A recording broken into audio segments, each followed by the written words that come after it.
Hey guys, so better late than never, I suppose. This is my top 10 favourite albums video. Yeah, I think by the time you're seeing this, it'll be February, literally February tomorrow, so I'm not sure when I'll be able to upload this, but yeah, I try and space out my videos so that you're not too bored and I've got a new video like every couple of days, but yeah, so this is going to be my top 10 album. This was going to be my top 10 album. However, we very lucky K-pop fans were just some amazing music last year. So much so that I don't think it's possible for me to have a top 10 album list. So what I've kind of done is I have a top 10 album list, but I also have a top 10 mini album list because I'm not sure that you can compare like one full album with like double the tracks on. So yeah, I'm gonna just start. So these are the albums that I rank as the best. So first up we have SHINee's Odd. I haven't got Married to the Music, but I just think Married to the Music is such an amazing song. The album is really good. I'm gonna get the repackage of it. Damn SM and their bloody repackages. I wish I hadn't gotten this. I wish I'd waited and gotten Married to the Music. So only because this is a really scary version. But the photo lovely. But you know. So yeah, I really love this album. I love SHINee's music anyway, and it's a really solid album. The tracks in here are really great. It's just a shame with SHINee because I feel like they don't quite get the promotion that they should do. I feel like this was kind of slipped under the radar. So yeah, it's still a great album though. I mean, as much as we hate SM, they do amazing music. So next up we have Super Junior's D&E, Donghae and Eunhyuk. The beat goes on. I've actually only just gotten this, and the reason why this is in my album is because it's got some really great new tracks on there. It's also got a lot of their like previous singles and stuff on, and yeah, I just love it.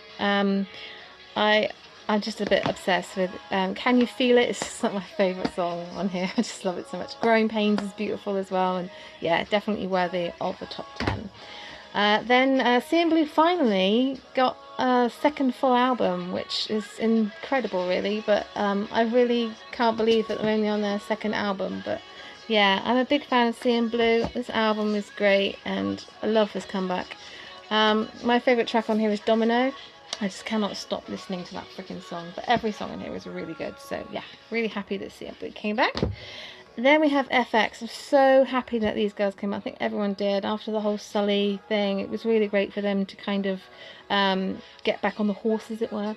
And the album is so good. The tracks on here are amazing, and I just love every single one. One of those albums that you can listen from start to finish, and you don't need to like fast forward any. So yeah, really good. My favourite girl group of 2015, Red Velvet. I mean, they had Ice Cream Cake and then it came back with The Red, and oh, I just love this album so much. I listen to it so much. It's so good, and these girls are kind of gone way up in my top kind of girl group list. So yeah, I really love this. Yeah, really happy with that. FT Island came out with their fifth full-length album, I Will, which I absolutely love. FT Island is one of my favourite groups of all time, and anything that they do is just magic in my eyes. They also had a special edition, which I bought as well, so yeah. I never blame SM for these special editions and member versions and stuff, because I didn't really notice it really until Exodus, and then I was like, what the hell? But yeah, I really love FT Island, and the albums are amazing.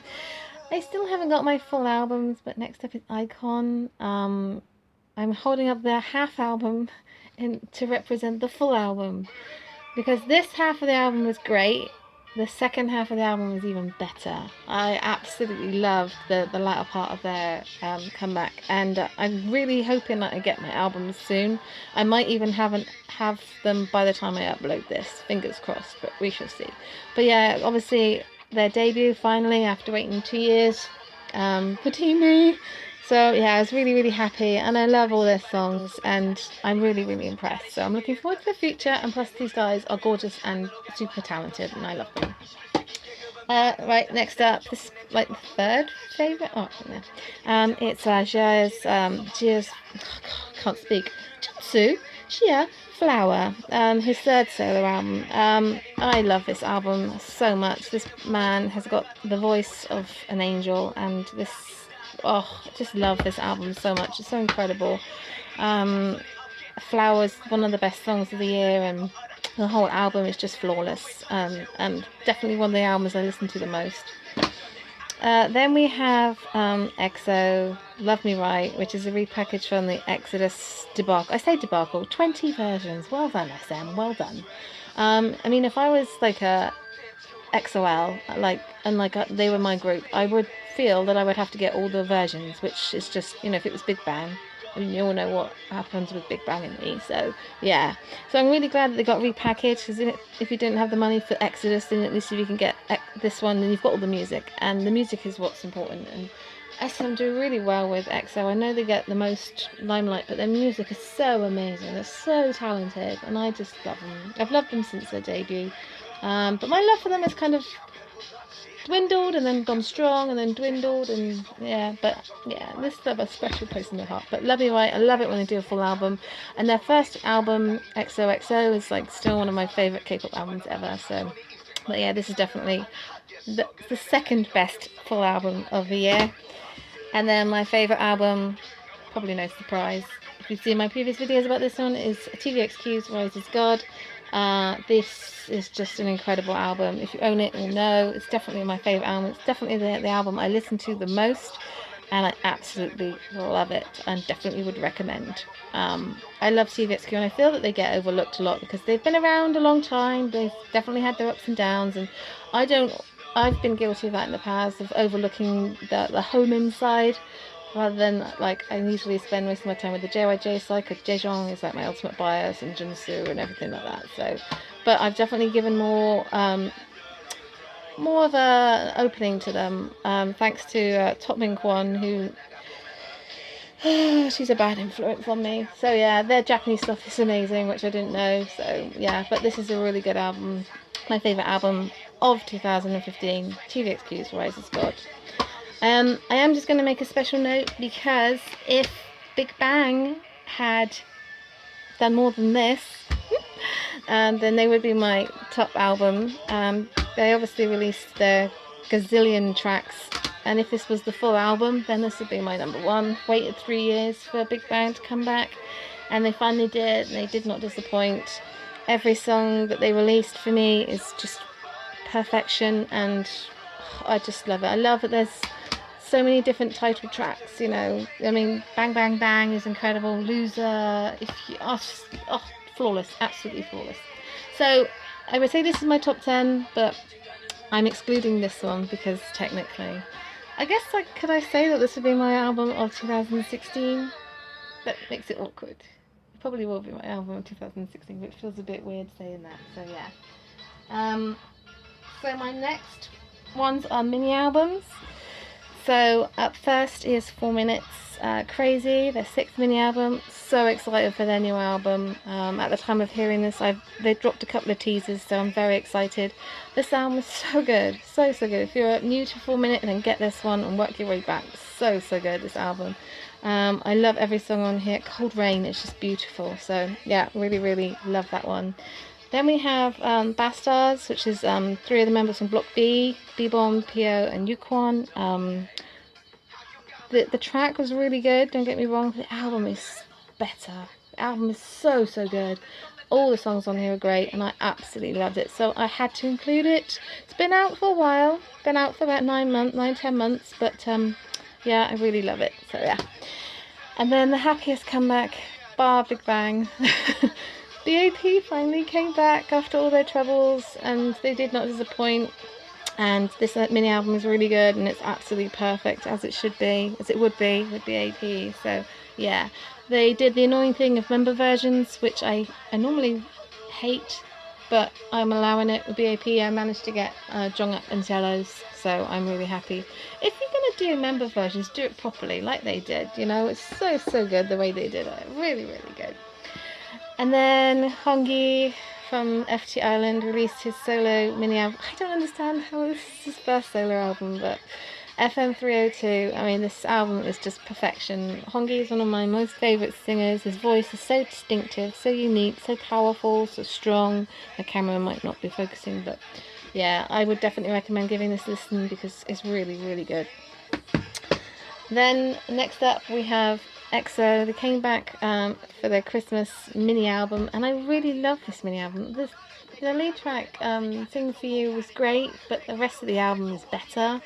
I don't know necessarily think it's the weakest song, but it's definitely not the best one. So yeah, I really love it, and it has Lightsaber on it, which is like now I think my most favourite EXO song. Almost, it's definitely in my top 5. So yeah, I really love that one. Then we've got, yeah, this is probably my 5th. I think is this my 5th, 6th, 7th, 8th? Yeah, 5th. Shia mini album, only yesterday. I mean, I am putty for this man. This guy just cannot do any wrong in my view. I just love him. This album is amazing. This phone book is gorgeous. Oh my god, it's beautiful. And it's very, very different to Flower, but very special indeed as well. So I'm really, really happy that he got to do that. And then The Day, oh my god, The Day came and they blew us away with their amazingness, and just, I love the music and I love them, and oh, this is such a surprise to so many people because no one was expecting it. So I'm really, really, really happy that these guys came out. The music is so amazing, so I love my bands. So yeah, really, really happy. Next up is actually kind of 2 mini albums, but I'm going to class them as one, only because I listened to them the same amount of times, and it's Monster X. I think if I was to choose one, it'd probably be Rush, more so over Trespass, but not by much. Whenever I listen to one of the albums, I listen to the other one as well, so it's like on a continuous loop. Their music is so solid. Trespass is such a great album, and I can't really choose between the two, so this probably would be maybe like 3rd and 2nd, because I probably have a joint first. If you haven't guessed who it is by now, then you don't know me and my channel. But yeah, this one is very, very special. So I think this will probably be my 2nd, and this will be my like 3rd or something like that. But yeah, if you've not given their albums a listen to, please do so. Don't judge them on like their main songs. Just please just give them a go. And then this might surprise you, but my joint number 1 album of the year, and probably like album and full album, if I had to put them all together, this would be number 1, because both parts make up the best album ever. Oh my god. It's BTS's In the Mood for Love, however you want to call it, 3rd and 4th mini album. But I think that they just match each other so well that you kind of see them as one full album. When they released this one, it was just like, oh my god, I Need You is like probably my favourite track of 2015. I just love it so much. And being with these boys for as long as I have, I feel such a proud mama. I really do. Jin's not the mama, I'm the mama. But yeah, I just love this whole album. Is so flawless. The music is so incredible and so unique, and part 2 was amazing as well. I mean, it's just flawless. I just love them so much. I really do. So these are hands down my album of the year, mini album of the year, full album of the year, whatever you want to say. By far and away the best release of the year. So yeah. Anyway, I hope you guys enjoyed. Sorry again for the lateness. Please let me know what your favourites is. Do you agree? Do you disagree? Have I forgotten to mention like one of your favourite releases? If so, shout at me in the comments below. Till next time, guys. Ciao!